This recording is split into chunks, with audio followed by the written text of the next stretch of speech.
सत्संगत जी, प्रेम से कहना धन्यकार जी। कैसे हो संतो महापुरुषों, आप सभी सदगुरु की कृपा से कुशल मंगल होंगे। जहाँ जहाँ भी संत महात्मा रहते हैं, सभी के चरणों में दासी का सर रख के धन्यकार। संतो महापुरुषों, गुरु की बड़ी कृपा है, रहमत है कि इस ब्रह्म प्रभु परमात्मा के साथ रिश्ता जोड़ा सदगुरु ने। तो हम बड़े सौभाग्यशाली किस्मत वाले। कहते हैं कि एक आत्मा का रूप होता है और एक परमात्मा का रूप होता है।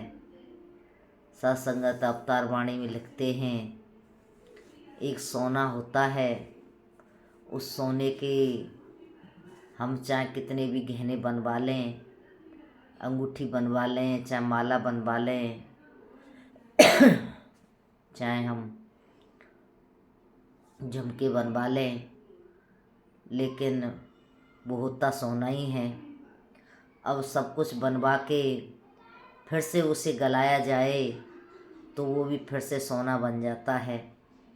इसी प्रकार से ये आत्मा कहीं हिंदू, कहीं मुस्लिम, कहीं सिख, ईसाई, ये इस तरह से रूप धारण किया है इसने, लेकिन हैं हम सब एक ही, एक इंसान है। सत्संगत एक इंसान ही है हम, एक आत्मा है हम, एक परमात्मा के बंदे हैं हम।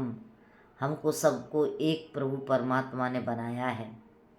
कहते हैं आए एक ही घाट ते, जाएंगे एक ही घाट, अपने अपने कर्मों से हो गए 12 बाट। कहते हैं एक ही रूप परमात्मा ने बनाया सबको संसार में प्रकट करने का। जो भी हम जन्म लेते हैं सबके एक ही सत्संगत, वो 9 महीने तक कोख में पलना, फिर माँ के द्वारा संसार में जन्म लेके आना, 5 तत्व का शरीर धारण करना, वो सब एक जैसा ही होता है सबका। लेकिन फिर भी हम हिंदू, मुस्लिम, सिख, ईसाई में बट जाते हैं। ये सत्संगत एक अज्ञानता की बात है कि हमने कहने के लिए कहते हैं कि हम इंसान हैं। किसी से पूछो कि भाई तुम कौन हो, कहते हैं कोई अपने आप को हिंदू बताता है और कोई अपने आप को मुसलमान बताता है, लेकिन कोई ये नहीं कहता कि मैं इंसान हूँ। तो ये रूप जब बनता है, जब हम सदगुरु की शरण में जाते हैं, सदगुरु हमको समझाते हैं कि तू ना हिंदू है, ना मुसलमान है, ना सिख है, ना ईसाई है, तू सिर्फ एक इंसान है, इस परमात्मा का बंदा है और इस संसार में आया है तो सिर्फ इसकी बंदगी करने के लिए आया है। तो सत्संगत ये बातें तब समझ में आती हैं जब हम सदगुरु की शरण में जाते हैं। कहते हैं सदगुरु ने पढ़ाई एक, कि सदगुरु ने एक पढ़ाई पढ़ाई है कि ये प्रभु परमात्मा निराकार ये तुम्हारे अंग संग रहता है, कि इसको जान कर के भक्ति करो। चाहे इसको हम अल्लाह कहें, चाहे खुदा कहें, चाहे गॉड कहें, चाहे राम कहें, चाहे रहीम कहें, चाहे कृष्ण कहें, चाहे नानक कहें, इसका रूप एक ही है।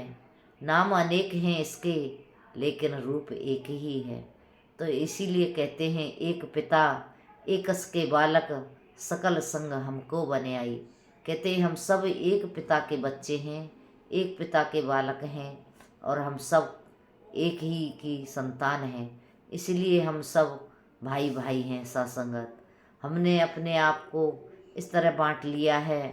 तो सत्संगत ये हमारे धर्म ग्रंथ बताते हैं कि तू बंदा है, बंदे जैसे कर्म कर। तू संसार में बंदा बन के आया है तो बंदे के जैसे कर्म कर। तो संतों महापुरुषों, ये ज्ञान दे कर के सदगुरु ने ये समझ दी हमको, ये समझाया कि हम बंदे हैं, हम इस प्रभु परमात्मा की संतान हैं। तो कृपा करो संतों महापुरुषों कि हमने इनके चरणों में जुड़ के इस प्रभु परमात्मा की बंदगी करनी है। तो इसी तरह से अवतार वाणी में ये लाइन है, तो दासी इसको आप जी के चरणों में पढ़ के भी रखती है, परवान कर लेना। कहते हैं एक डली सोने की लेकर गहने कई बना लें हम, माला झुमके और अंगूठी चाहे जो गढ़वा लें हम, फिर से उस अंगूठी माला झुमके को गला लें हम। हो जाए फिर सोने का सोना, कितने रूप बना लें हम। ऐसे बंदा हिंदू मुस्लिम सिख का भेष बना बैठा, कहे अवतार असल में बंदा, व्यर्थ विवाद बढ़ा बैठा। तो सासंगत ये अवतार वाणी का शब्द हमें यही समझाता है कि हम व्यर्थाई विवाद में फंस गए हैं और हमको कुछ ऐसे धर्म के ठेकेदारों ने फंसा दिया है। तो कृपा करो संतों महापुरुषों कि हम सिर्फ एक प्रभु के बच्चे हैं। हम सबको एक परमात्मा ने बनाया है। हम सब एक प्रभु की संतान हैं। तो हमने सबके साथ प्रेम करना है, सबके साथ मिलजुल के रहना है। तो ये बात तभी बनेगी तब हम अपने असली रूप को जानेंगे। मेरा असली रूप क्या है? कहते रूप है तेरा ये संसार, कि तेरा ये रूप संसार है, ये सारा संसार तेरा ही रूप है। तो ये बात तभी बनती है जब हम सतगुरु सच्चे साहिब की शरण में जाते हैं और सतगुरु हमको समझाते हैं कि हमने इस प्रभु परमात्मा की बंदगी इस तरह से करनी है जैसे जैसे सद्गुरु आदेश देते हैं, जैसे जैसे हमको सद्गुरु बताते हैं। और सद्गुरु यही बताते हैं कि हम सिर्फ और सिर्फ इंसान हैं। हम एक प्रभु परमात्मा के बच्चे हैं और हमको एक मालिक ने बनाया है और हम सब एक हैं।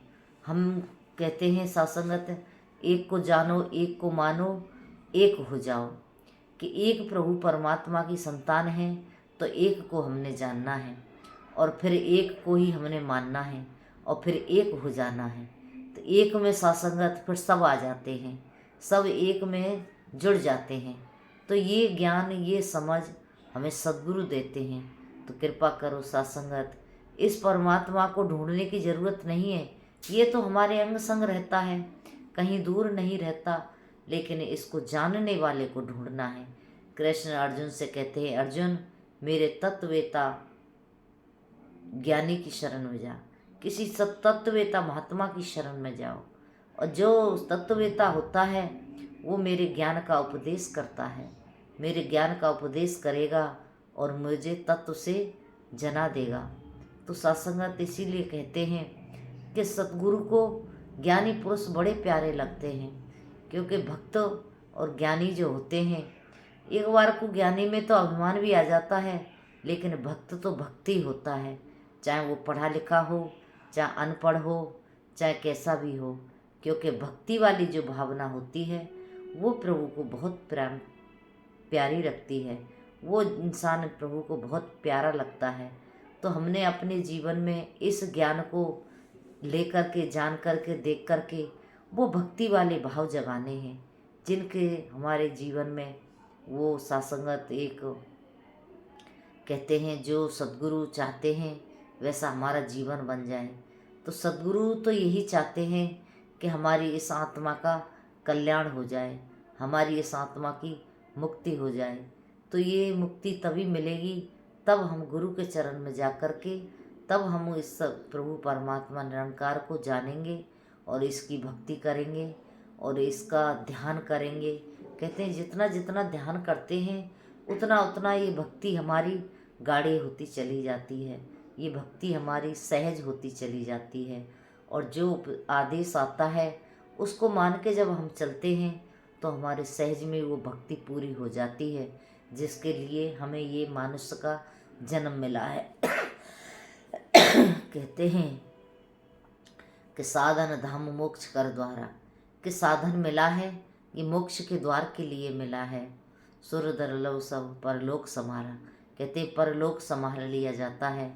तो परलोक भी तभी संभलेगा तब हम जब उस मार्ग पे चलेंगे जिस मार्ग पे चल के इस आत्मा का कल्याण होता है, और वो मार्ग गुरमत वाला होता है। गुरमत वाले मार्ग पर जो चलता है उसका जीवन सहज में ही पार हो जाता है। तो कृपा करो संतों महापुरुषों कि हम गुरु के चरणों में जुड़ के आज अप्रैल का महीना चल रहा है, तो अप्रैल में हम जानते ही हैं बाबा गुरुबचन जी महाराज किस तरह से ब्रह्मलीन हुए, इस परमात्मा में लीन हो गए और किस तरह से उन्होंने अपने जीवन में हमको एक एक सीख दी, एक एक सिखलाई दी। तो हम आज सत्संगत जी हम इस सिखलाई को लेकर के अपने जीवन को जी रहे हैं। तो ये निरंकारी मिशन में यही सिखाया जाता है कि भक्ति करनी है तो सबके साथ मिलजुल के प्रेम से रहना है, सबका आदर सम्मान सत्कार करना है, किसी से बैर नहीं करना। कोई गैर नहीं है, किसी से बैर नहीं है। हम कोई गैर नहीं है, किसी से बैर नहीं है, सब हमारे अपने हैं। तो सत्संगत बाबा हरदेव सिंह महाराज कहते थे, जब सत्संगत बाबा गुरुबचन जी को गोली लगी, ख़त्म हुए, तो उनको बाबा हरदेव सिंह महाराज जब गद्दी पर बैठे तो उन्होंने यही वचन बोला कि रक्त नाड़ियों में बहना चाहिए, नालियों में नहीं। तो इस प्रकार से जब वो वचन गुरु के आए तो उस तरह से संतों ने मान के सत्य वचन कह के अपने जीवन को आनंद में जिया। तो आज भी माता सुदीक्षा जी भी यही चाहते हैं कि हम वही जीवन जीते चले जाएं जो एक मर्यादा में होता है। तो सत्संगत हमने मर्यादा में रह कर के इस जीवन को जीना है। तो सच्चा बादशाह कृपा करे, रहमत करे कि हम सेवा सुमरन सत्संग हमेशा करते रहें और सद्गुरु के चरणों में जुड़े रहें। कहते हैं पानी भरे पनिहारियाँ, रंग बिरंग घड़े भरिया उसका जानिए, जिसकी तोड़ चढ़े। तो सत्संगत तोड़ हमारी निभ जाए, सतगुरु के चरणों में जीवन मिला है तो ये भक्ति के लिए मिला है। हम भक्ति करते रहें और जिस तरह से कहते हैं हम एक आत्मा हैं, परमात्मा का अंश हैं। जब तक ये आत्मा परमात्मा में नहीं मिलती तब तक इसकी बात नहीं बनती।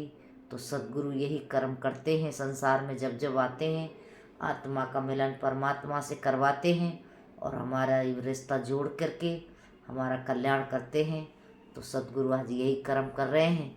तो हमने सेवा सुमरन सत्संग करते हुए अपने जीवन को आनंद में जीते चले जाना है, ऐसी अरदास प्रार्थना। और कोई वचन कहीं गलत निकल गया हो, ऊंच नीच हो गई हो, तो दासी को एक अनजान गुरसिक समझ के बख्श लेना, माफ़ कर देना, प्रेम से कहना धन्यकार जी।